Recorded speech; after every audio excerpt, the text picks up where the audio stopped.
Good morning, everyone. I'm Emma Chanlett Avery. I'm the Director of Political Security Affairs and the Deputy Director of the Washington, D.C. office of the Asia Society Policy Institute. I'm delighted to be here to moderate this first panel to kick off today's discussions. In the next hour or so, we are going to assess the status of the U.S. Republic of Korea Alliance, where we are, where we're going, what are the prospects going forward at this, as both of our previous speakers just said, this pivotal moment under new leadership. We're about 6 months exactly into President Trump's presidency and about 6 weeks into the Lee administration. So it's a good moment to take stock here. In the past, I think that a policy conference like this would sort of neatly divide security and trade issues into separate panels. And that probably wasn't smart then, but definitely now it's critical to look at security issues and trade issues in tandem with one another because they are indeed deeply intertwined. I cannot think of a better panel. It's a perfect panel to look at this moment and address what we're going to see going forward. I think that you all have their bios. They're very impressive and extensive, but I will just briefly introduce the panelists that we have here, each of them with deep experience in government and outside of government. First, we have Wendy Cutler, Senior Vice President of the Asia Society Policy Institute, and has had decades of experience negotiating trade deals with USTR, including the Korea-US FTA. Joining us on the screen is Jaemin Lee. Thank you for tuning in at a weird hour for you. He's a law professor at Seoul National University, has experience at the Ministry of Foreign Affairs as well as in practicing law. Thank you for being here. Mira Rapp Hooper is here with us. She's a partner at the Asia Group, where she provides geopolitical risk analysis for her clients, but previously was a special assistant to the president for East Asia and Oceania during the Biden administration, making her the top advisor on Indo-Pacific policy. And last but not least, we have Hyunwook Kim, who's the president of Sejong Institute. He also previously was a director general and professor at the Korea National Diplomatic Academy and has many, many advisory roles to the South Korean government as well. It's a great group of people, and we're going to dive right in. So let's start with trade. Since trade, it tends to be dominating the headlines and top of the agenda in the U.S.-South Korea relationship. So, Wendy, where do we stand now in negotiations with South Korea? What are the prospects for a deal by August 1st, if indeed that deadline holds? And if you could, in your comments, give some sense of the vulnerabilities that South Korea faces in terms of sectoral tariffs. Well, thank you so much. It's really my honor to be here on this panel with such distinguished fellow panelists, including my friend in Seoul at a late hour. And I just want to extend a special shout out to my colleague, Jaemin Kim, who I now president of the Korea Foundation, but just a great colleague on trade matters throughout my career in the government. So, Emma, you ask about trade. Yes, it is in the headlines. The clock is ticking. There is an August 1 deadline to reach agreements with countries, including Korea, in order to avoid higher tariffs that the president has put on the table. Korea comes into this negotiation a little late, right? Because with a new government, it was unable to fully engage under a previous caretaker government. That said, in my view, it's hitting the ground running. And just this week in Washington, I don't know how many Korean officials are there, but I know the trade minister, the national security advisor, and the finance minister are all in Washington to help try and build an agreement that can be concluded by August 1. There are some reasons for optimism. And when I listen to the remarks of the new foreign minister, Cho, I think he really hit them on the nail. And that is, there's so many areas for cooperation, including the new areas, including new technologies, but also in areas like shipbuilding, which has become a priority for the United States. We want to rebuild our industry, and I can't think of a better partner than Korea to learn from. And so, again, a lot going for a negotiated solution. But that said, there are a number of challenges. And here, you mentioned, I think the sectoral tariffs in particular are going to be very difficult to reach an accommodation on, and particularly with respect to steel and autos, where high tariffs remain, and potentially new sectoral tariffs in areas like semiconductors and pharmaceuticals are going to present a huge challenge for the Korean negotiators. So that would be number one. Also, and I think I'll stop here with my last comment, and that is, you would think as a free trade agreement partner that Korea would be in a better place than other countries to reach an agreement. But when I look at what's going on, in my view, our FTA partners are really disadvantaged in this negotiating process. And why do I say that? Two reasons. Number one, their tariffs are already at zero, so they don't have a lot more to offer on that front. Meanwhile, countries like India and Vietnam with very high tariffs can offer them to go lower, and they'll get credit for it. The other element would be non-tariff measures, and the FTA was not just about tariffs. It got rid of a lot of those non-tariff measures in lots of sectors, including agriculture and other areas. And so the measures that are left, for the most part, are extremely politically sensitive for Korea. Not all of them. I think Korea can do a lot more on the non-tariff measure front. But again, I think it faces those unique challenges going forward. Great, as always, Wendy. Really helpful to frame the discussion. Let's turn to Jaemin now and ask for your thoughts. In terms of the tariff negotiations, what are the concessions do you think South Korea is ready to make? What are the red lines here? And from your perspective on the ground in Seoul, to what extent does South Korea face this disadvantage with just getting Lee's team in place? Well, Emma, thank you. Again, as Wendy just mentioned, the clock is ticking and August 1st deadline is approaching fast. I think the two countries are working hard, and I think they will reach an agreement before the deadline. I think it's a very complex agreement, and there are many things to discuss. But as Wendy mentioned, the two countries are working very hard, and they will probably be able to agree upon a framework agreement, and then they can talk about details further. In any event, as Emma, as you just mentioned, NTBs are a stumbling block in two countries' relations for some time, and particularly this discussion at this particular juncture regarding tariff issues. I think some issues of Korean NTBs can be taken care of this time. For some issues in agricultural sector and some issues in digital transformation area, I think some issues can be taken care of this time. Of course, there are complex issues. There are very sensitive issues in Korea in the agricultural sector and in the digital sector as well. I think those issues will take more time. But as long as Korea can, as much as to the extent that Korea can come up with some good faith compromise package vis-a-vis the United States, I think that will be a good starting point, and then we can continue to talk about the remaining issues. So the remaining 10 days will be critical, and I hope that the two countries can reach a deal by that time. Thank you, Emma. Thank you. And when you say 10 days, it makes me realize just how this is upon us now. Just one follow-up question, if I could. What's the public mood on these? What are you seeing in the South? Emma, as you can imagine, we are holding breath in Seoul.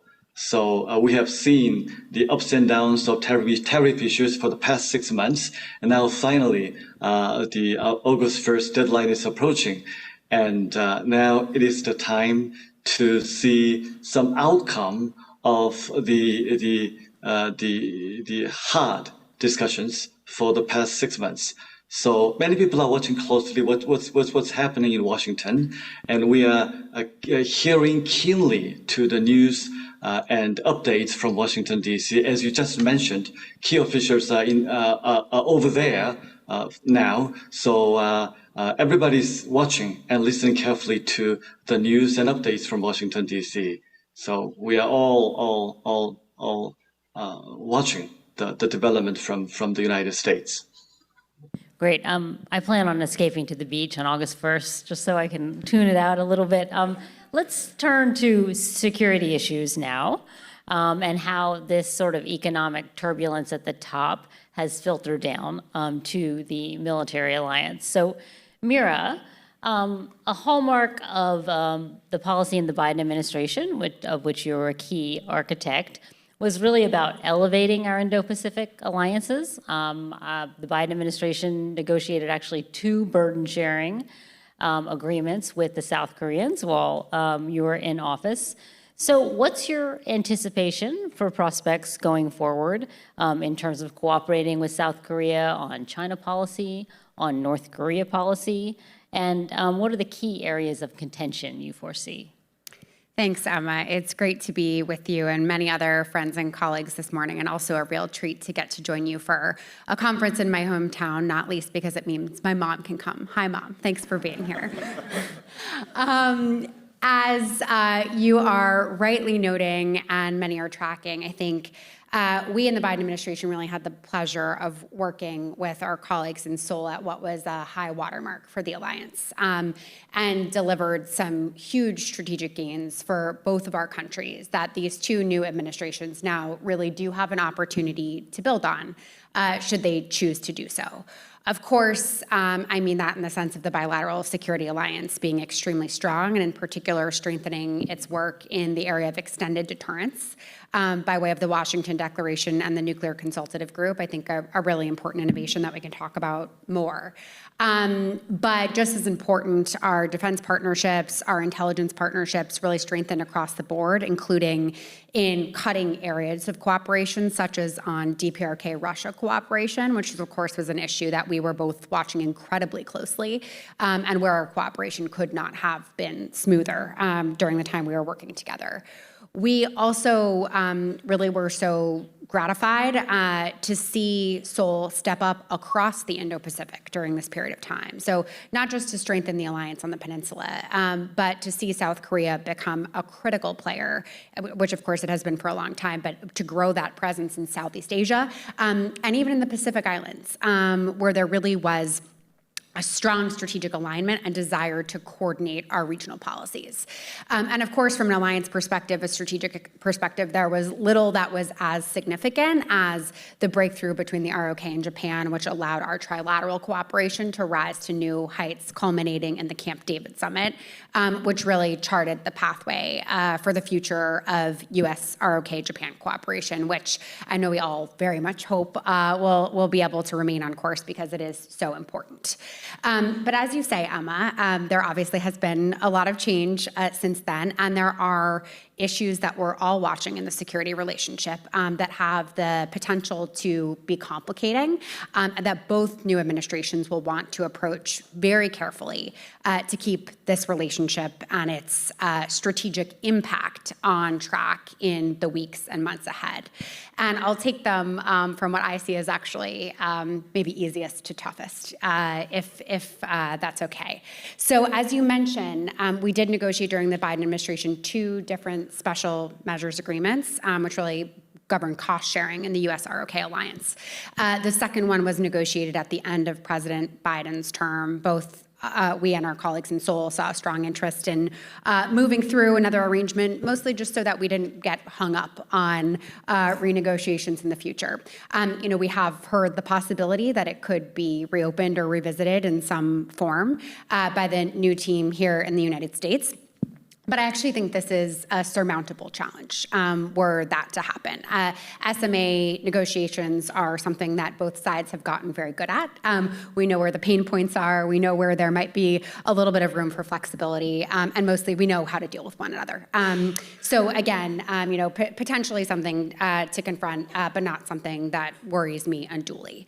Likewise, when it comes to burden sharing more broadly and the question of whether the ROK might be encouraged to spend more on its defense. I also see this as something that the alliance can very well weather and a place where our Korean friends are likely to be able to step up and be very constructive in the way that they talk about defense spending. I think everyone who was watching the NATO summit that took place a few weeks ago was both impressed by our European friends' ambition, but also acknowledged that there's some creative accounting involved in getting to 5% of GDP on defense spending. And given that the ROK genuinely is a country that invests deeply in its own defense and has stepped up in recent years, I'm pretty confident that our teams could get to a strong place on defense spending as well.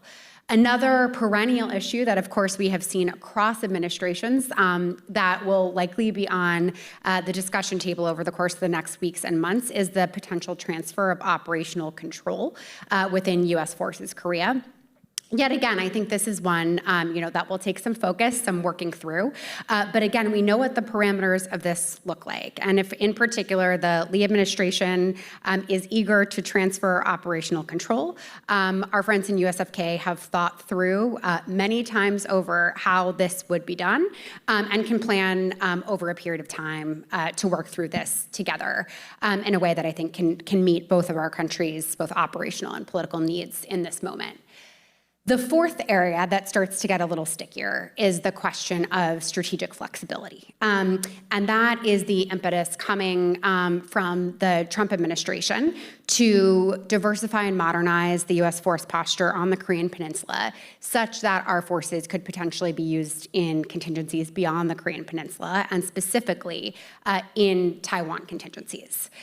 This is a tough issue set. I think not an impossible one, but a tough one, mostly because it potentially puts a brand new administration in Seoul in the position of having to be more forward-leaning on China-related issues at a moment where it is just assembling its cabinet, ironing out what its policies are going to look like, and trying to make it through a critical trade negotiation as kind of item number one on the docket. Nevertheless, I think with a creative and sufficiently flexible approach, it is possible that Washington and Seoul could work together on a pathway towards strategic flexibility that could get us to a place that the Trump administration would be happy with over time. But to get there, it will be critical to approach the issue in a partnership, in an alliance that is fully cognizant of the political constraints that the new Lee administration may feel that it is facing, and that aims to land in this place over time and not immediately. And then the fourth and final security and defense issue that I know that we're watching all closely is the reported possibility of the United States drawing down troops on the Korean Peninsula, which could be related to strategic flexibility, but is not necessarily so. Specifically, I am referring to a report that came out, I believe it was in early June, that the Pentagon is considering withdrawing a Stryker brigade from the Korean Peninsula, 4,500 troops, which would bring the approximate presence of U.S. troops on the Korean Peninsula down around 20,000 for the first time in modern memory. This is the area that concerns me the very most. Because when I think about drawing down troops on the Korean Peninsula, the sort of set of questions that spill forth are what this will mean for defense and deterrence, and will it invite miscalculation on the peninsula over a period of months or years that is more than we are currently contending with. As this possibility is being considered, I hope deeply that folks who are now in my position and in many other counterpart agencies are consulting very closely with the intelligence community to understand fully what the implications of such a move might be. And I also hope that to the extent that it is being considered, it's being done in the context of the alliance in very, very close coordination with the ROK. If I had the opportunity to share just a quick piece of advice with the new team, it would be to the greatest extent possible to try to demonstrate flexibility and constructive, proactive engagement on those first 3 defense issues in hopes of averting surprise or an unwanted outcome on that 4th bucket. I'll stop there. It's tremendously comprehensive, Mira. You still got it. You still got it all up there. So I'm struck as you talk about the range of issues that we have seen many of these before. I think maybe the difference now is that there's an appetite for mixing these cost-sharing, burden-sharing demands with the trade talks as well. And so that's something to think about as a new dimension. But thanks for that rundown. So I want to turn to Hyunwook now. You have deep experience in all of these defense issues.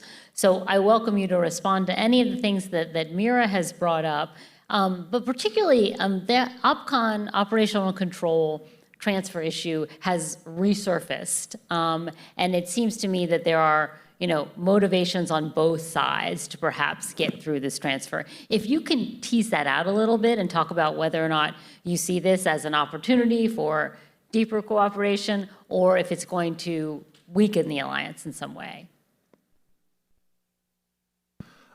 I think over history, the United States tried to listen to South Korean government's positions about OPCON transfer.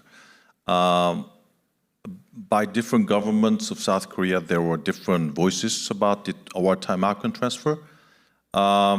Some governments wanted a quick OPCON transfer back to South Korea.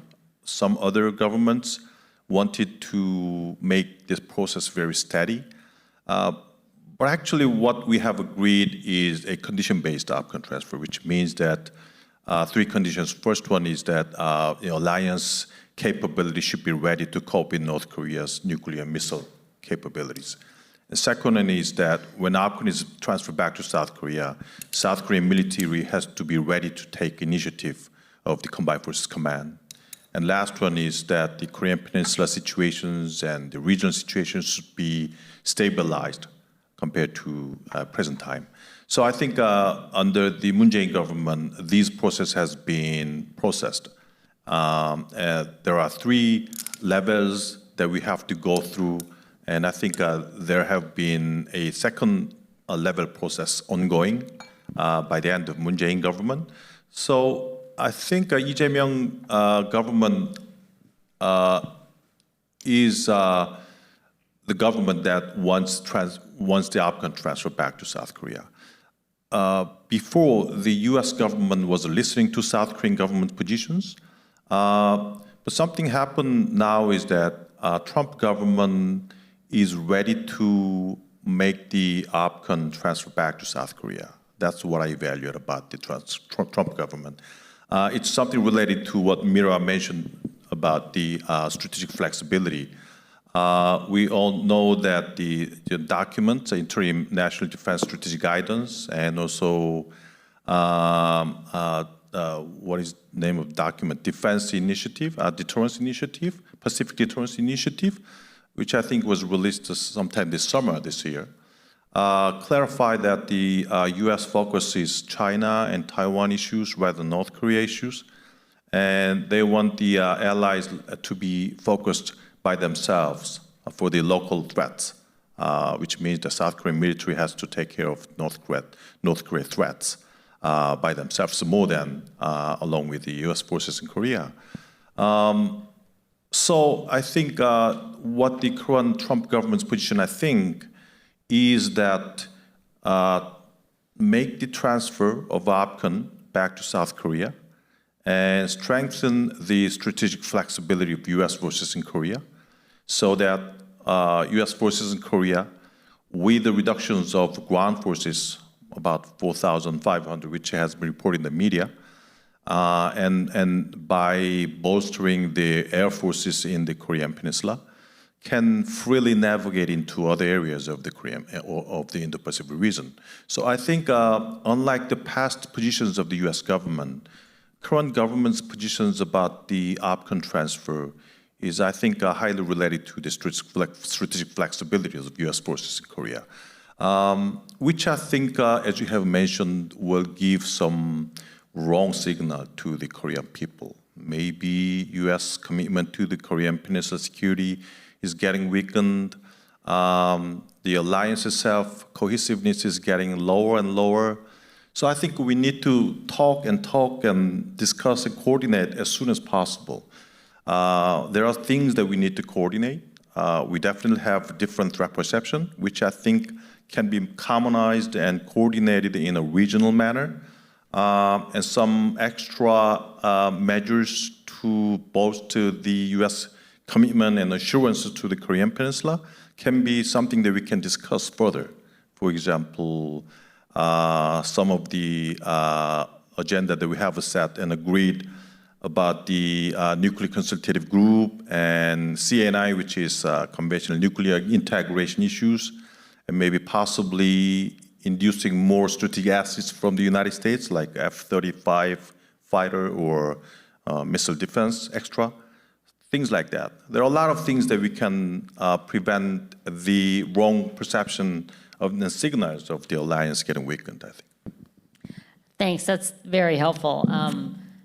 It just strikes me that, things like OPCON transfer, strategic flexibility, all the things that you mentioned, just it takes very careful, detailed, long, conversations with your friends. So I worry that some of the bureaucracies have been hollowed out in a way that doesn't allow for those same exchanges, but let's hope that they overachieve. So, Wendy, I wanted to ask you also, sort of beyond the tariff negotiations, about what areas of economic security with South Korea would be important to focus on. I think in the past we've gotten to some cooperation on resilient supply chains and semiconductor cooperation.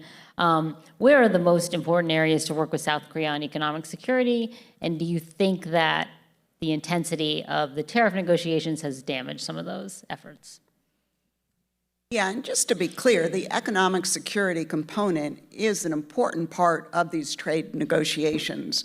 Important, but not sufficient. And so I think from Seoul's point of view, they would love a deal that would focus more on economic security and forward-looking issues and be given a break on some of these tariffs. But again, economic security, just in such an important area, and an area really where the United States and Korea have made some important strides bilaterally, but also regionally and multilaterally. Korea's been an excellent partner, for example, on establishing resilient supply chains, not only in areas where they're extremely competitive, like semiconductors, but also in other areas like critical minerals, where they can play a very important role as well. And so that whole area of resilient supply chains and trying to build supply chains where you rely more on your friends and you reduce your reliance on other folks that you can't really depend on, not naming names. So number one, I think that's important. Korea has also been a good partner on export controls. We haven't been totally aligned with them. I know Mira probably has felt has been in some of those discussions. But that said, I think we're headed in the same direction. And so I think that's also extremely important. And then, this whole area of investment and making sure that, investments in countries have been properly screened, and to make sure that any national security implications are thoroughly analyzed and assessed. Another area where Korea and the U.S. have worked closely on. So again, I think there's just a robust agenda here. And I'd also just say dealing with the new technologies, the technologies of the future, where these economic security matters are just going to become more and more important. But again, economic security, important, but I don't think sufficient for sealing a trade deal with the United States over the next 9 days. Jaemin, if you're still with us in Seoul, we'd love to have your thoughts as well on the significance of the economic security agenda And also, do you think as we get into negotiations, possibly even beyond the August 1st, does South Korea have any leverage as an FTA partner now? Or is it, as Wendy says, sort of just punishing to have a free trade agreement with the United States now? Well, Emma, I think the problem with the tariff issue now is that it has been setting aside critical issues of mutual cooperation for many months now. So I believe there are areas where the two countries can cooperate for the future, in a forward-looking manner. Most importantly, AI, artificial intelligence, and quantum computing. And there are other areas as well, such as shipbuilding and semiconductors and the energy sector as well. So there are many areas that two countries can cooperate in terms of economic security. But because of the tariff issue, of course, some of the issues are collapsed in the current package deal negotiation, but many forward-looking issues, particularly those issues in the technological area, core technology area, have been sidelined and pushed aside. That, I think, seems to be a problem. So I hope as soon as the current tariff issues are taken care of, the two countries need to reinitiate and restart their existing cooperation on quantum computing, artificial intelligence, high-level semiconductors, and other core technology issues fast, so that they can cope with the rising challenge in these sectors from many areas, from the geopolitical, geoeconomic standpoint. So that is the task that two countries should begin as soon as possible after the current storm of tariff is over. Now, Emma, with respect to the FTA, well, that's a very difficult question. It's a very embarrassing situation. After spending so much time and after spending so much energy, and after having benefited a lot from the FTAs, now all of a sudden, those FTAs, particularly the FTA with the United States, seems to be not working as it is designed. So I think some FTAs may need a new look once the current situation is over.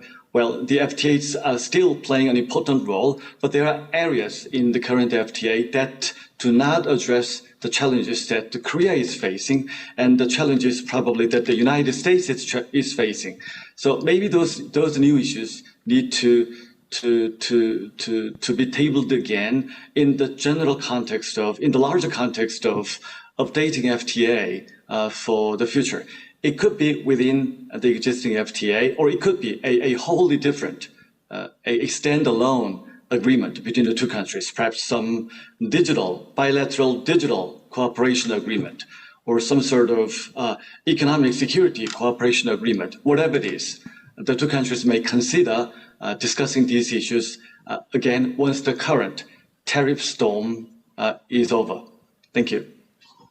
Can I Please. just maybe respond to the excellent points that were just made, is that, in my view, August 1 is a milestone date.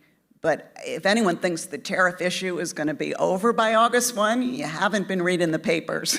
And I think this issue is going to live on, and you just need to look at the number of investigations and trade cases that are being looked at in Washington, where new tariffs may pop out at any moment. And so, unfortunately, I think we're going to need to find a way to navigate our bilateral relationship where we can work to manage those issues, but also work on the important issues that Professor Lee underscored. Absolutely. And of course, all of the countries are looking at other countries and what kind of deal they come up with.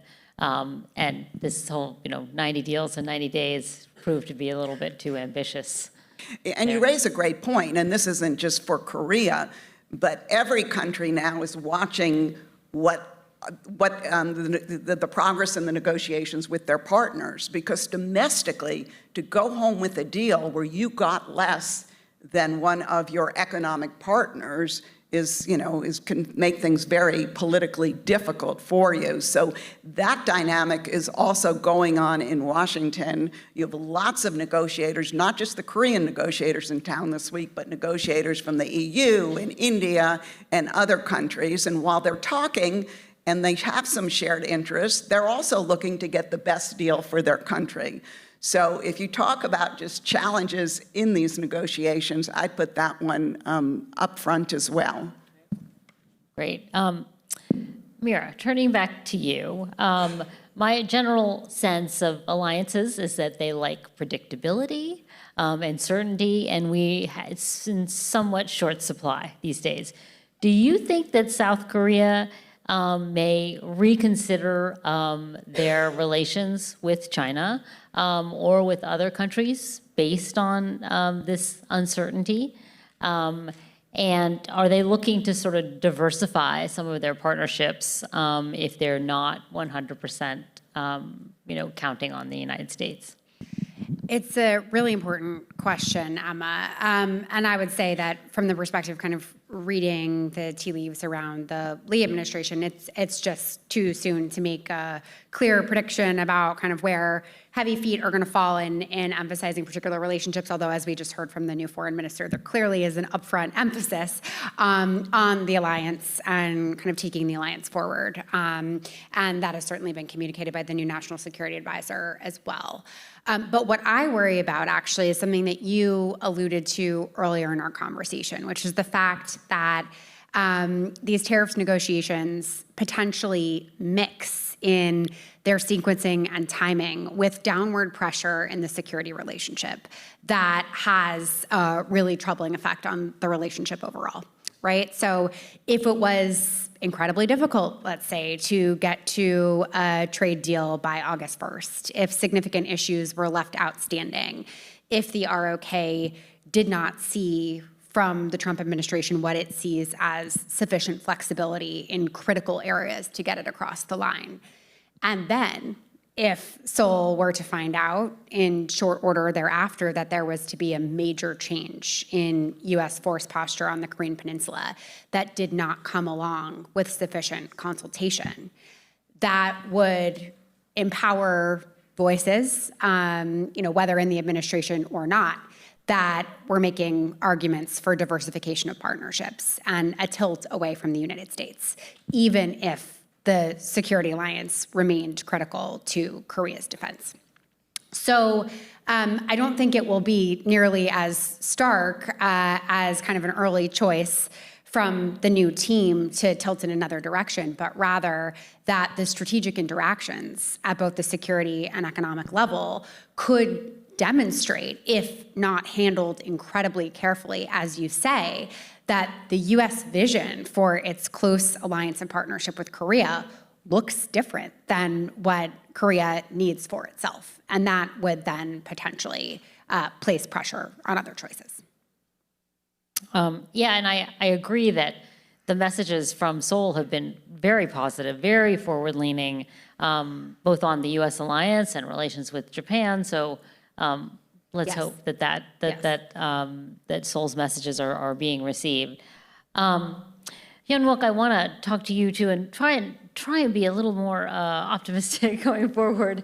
I wanted you to talk a little bit more about the possible drawdown of U.S. troops on the peninsula. And as we've explored, this could send the wrong message if it's not carefully managed. But can you envision a way in which a smaller USFK footprint on the peninsula could still perform perhaps different but really critical missions and reinforce deterrence? And also, if you care to elaborate on other areas where, like shipbuilding, like defense industry cooperation, where the alliance could function really effectively, even if it's in a little bit of a different form than we've seen in the past. Yeah, but before answering your question, going back to what Mira mentioned, I think You mentioned it right that security pillar is very important as another area to bolster another area, which is economic relationship between U.S. and South Korea. What I would like to mention is that I'm just thinking in Korea suddenly that what kinds of strategic value does China has to South Korea? Because China was a very important partner for South Korea for two reasons for decades. First one, we expected China to take some positive role for denuclearization of North Korea. But that ended because North Korea is now nuclear state or nuclear weapon possessing state, whatever it's called. Second strategic value we had from China was that economic issues. Some slogan or some theorem or whatever that has been existing for many years in South Korea is that our relationship with the United States is for security and relationship with China was for economy. But that is getting in the fading away. Now we are not enjoying cheap labors and market sharing in China anymore. Still, there are some lingering relationship in economic terms between China and South Korea. For example, we export some intermediate goods to China, and they also export some raw materials, intermediate goods to South Korea for some high-tech industries like batteries and semiconductors. But the sad thing is that recently, this lingering interdependence between China and South Korea is getting better and better. So that's, I think, one point we have to think. Under Trump government's tariff policy on China and other allies, what should be the future direction and targets and objective of South Korea-U.S. relations in economic terms? That's one of the puzzles I have now. Going back to your question, I think reductions of ground force from South Korea, it might look like a weakening of alliance, maybe from the public view of South Korea. But over the years, even in South Korea, Ministry of Defense tried to upgrade and modernize the military forces of South Korea with high-tech. For example, AI and drone and all the high-tech industry should be a backup assets for upgrading the military capability of South Korea in the near future, and by which we can have more agile and adequate interoperability with the U.S. forces in South Korea. So that's why I have mentioned that there needs to be a lot of talks and public announcing of all these changes of military forces and capabilities, which would be fit into the current warfare styles and characters. That's the first one we need to do. So with the ground forces, maybe one brigade ground forces moving out of the South Korean territory and going into other places, I don't think that would be a big and detrimental damage to the alliance. If there is a very adequate coordinations between two countries and announcement of the processes and outcome of reductions of the forces from the South Korea. Secondly, I think the South Korean people know very well that the main character of the threats coming from North Korea is not conventional ground force-based military threat. It's all focused on nuclear threats of North Korea now. So I think what South Korea wants is not to enlarge and expand the numbers of ground forces of U.S. in South Korea. What we want is a bigger and stronger nuclear umbrella by the United States. So with ground forces reduced, if there's any extra measures to strengthen the nuclear umbrella to South Korea, I think it'll be all right. That's what I think. Maybe South Korean people might think differently, but that's the core of the extended deterrence by the United States to South Korea, I think. That's really helpful. And I think from both of your comments on the alliance specifically, like there is an appetite to think about this in creative and flexible ways. I think for those of us who have studied alliances for years, you get that there's this formula, there's this many troops, and you do this many, binational exercises. But to move beyond that might be well worth it, given the current situation. Mira. I think that's absolutely right. Just a brief thought on this, but and critically, right? There's no magic number, but the reason why I think we're both saying proceed with caution, pump the brakes a little bit here, is that while there's no magic number, that applies in the inverse as well. You don't know what is sufficient to keep deterrence in place, right? Ultimately, deterrence is in the eye of the beholder. So neither one of us can assert with any confidence that 28.5 is great, but 20,000 is not okay, right? Which is why I sort of admonished us to work closely with our intelligence communities to understand what the implications here might be. But deterrence is actually, in being perceptual, is sort of a composite index of all of these different indicators of alliance strength, of which conventional forces are one, but nuclear extended deterrence is another, overall health of the relationship is another, declaratory policy is another.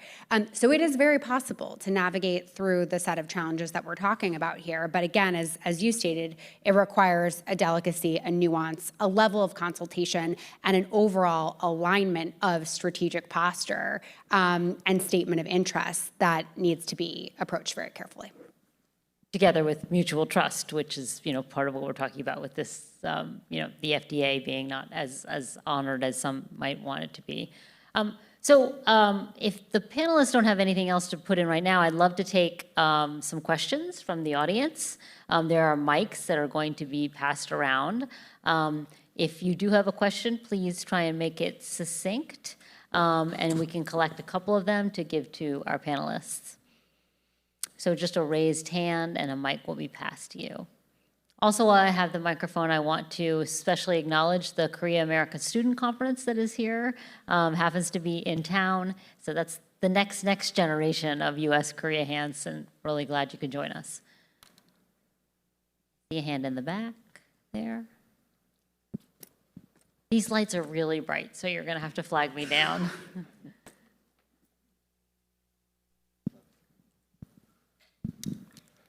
Hi, my name is Jaemin Lee. I'm a New York City correspondent of ITN 24 News Channel of South Korea.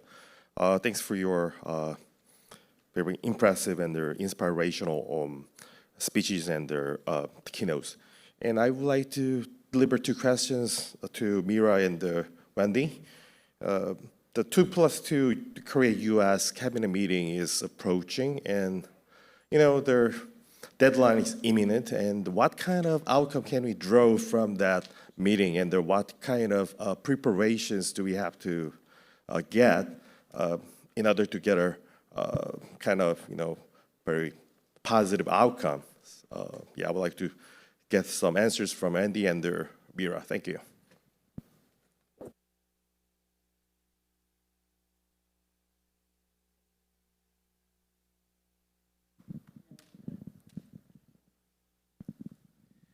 For many, both in government and out in the Republic of Korea, an oversimplification of the current geostrategic situation is that they have to make a choice between China and the United States. And Hyunwook, you talked a little bit about the transforming nature of the interrelationship between the ROK and PRC, but I'd like to ask Mira and anybody else, if let's say all of your worst kind of nightmares come true, and Lee Jae-myung is convinced by his team, Wee Sung-nak has been sent out to the countryside for rehabilitation or something.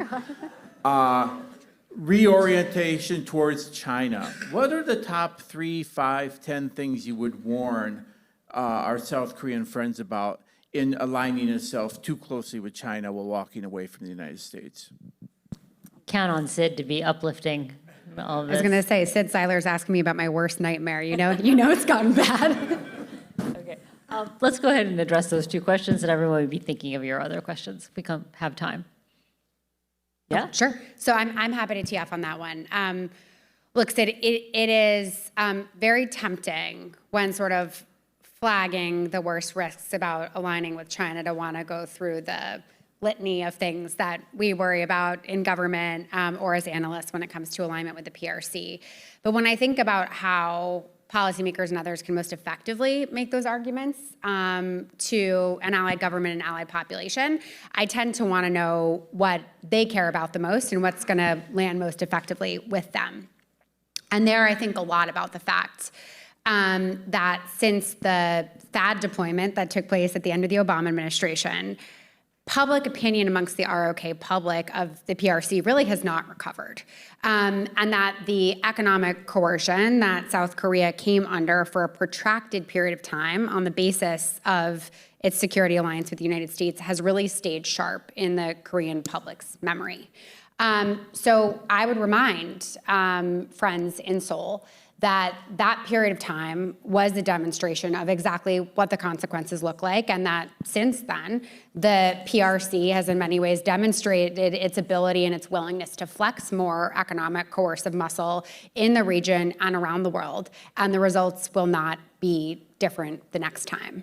But at the same time, for that argument to land, I think the exchange that we just had up here remains really significant, which is to say, that our counterparts in the ROK have to see a vision for U.S. interests on the Korean Peninsula, which aligns with their own vision of what they want out of the alliance. And under those circumstances, I think a really constructive way forward for the alliance is possible.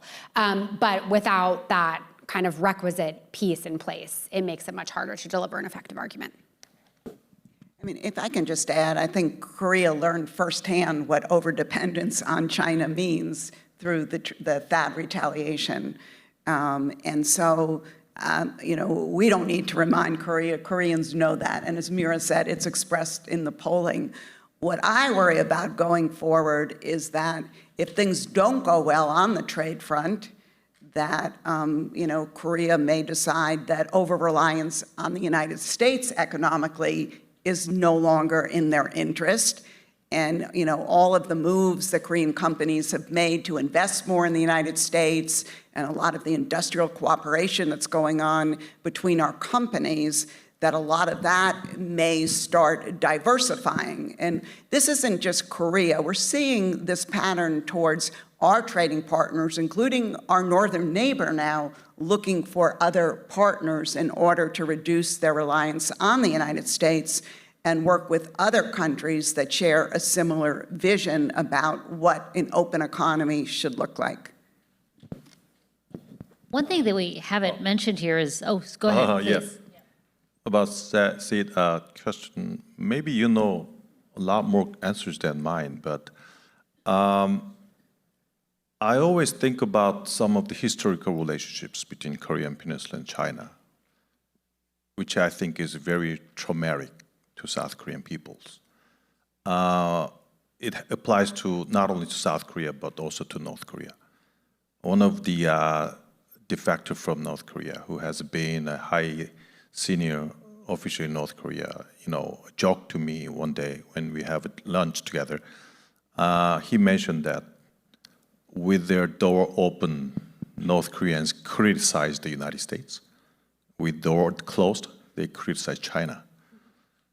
So I think, you know, it's the same feeling that we all have towards China.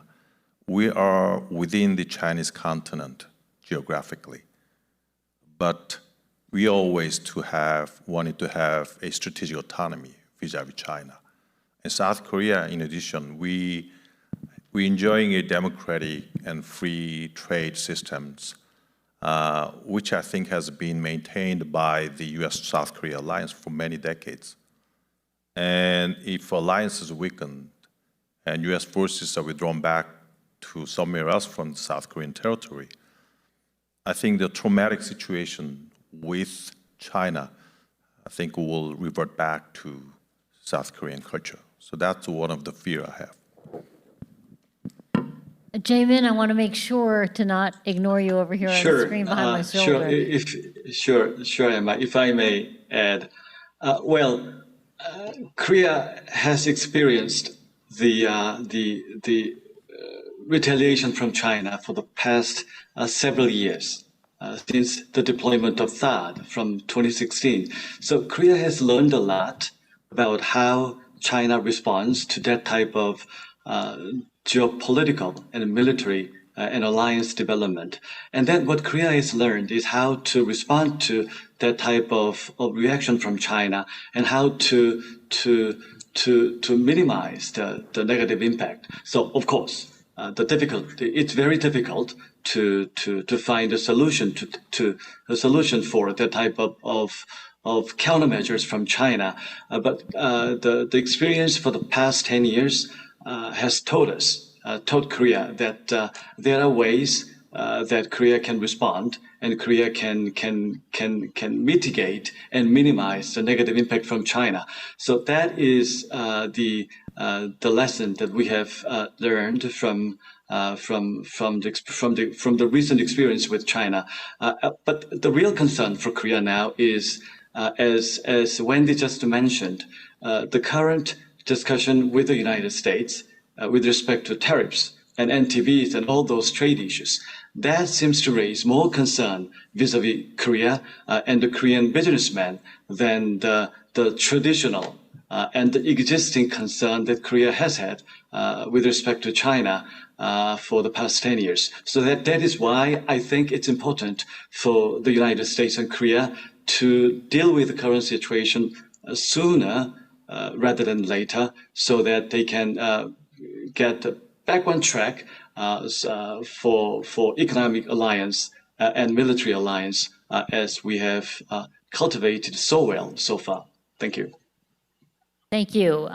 We're approaching the end of our time here, and I wanted to just bring up the fact that the presidents have not met one another yet, and it does not appear to be imminent. How important, I mean, I welcome any of your thoughts on this. Is that going to make a difference in the relationship, do you think? Or do you think that you need to do the preparation before you have a successful summit? Happy to tee off on this one. All right. It's not surprising to me that the date for the first meeting has not been scheduled yet. I think it is highly likely that the Trump administration would prefer to sequence a leader-level visit once a trade deal has been reached, so that can be the deliverable and victory can be declared, right? That kind of sequencing all makes sense. But I do think the leader-level meeting is extremely important. I think we have seen both over the course of this administration and the first Trump administration that partners who are able to form a personal relationship with President Trump gain an ability to navigate some of these choppy waters in a different way.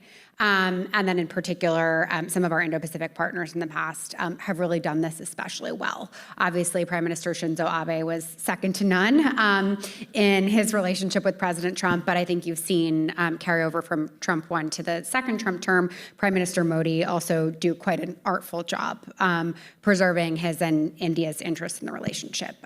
So I do hope personally that not only will the two sides be able to reach some kind of constructive, serious framework agreement relatively expeditiously, but that the Trump team will ensure that a leader-level meeting follows closely on its heels.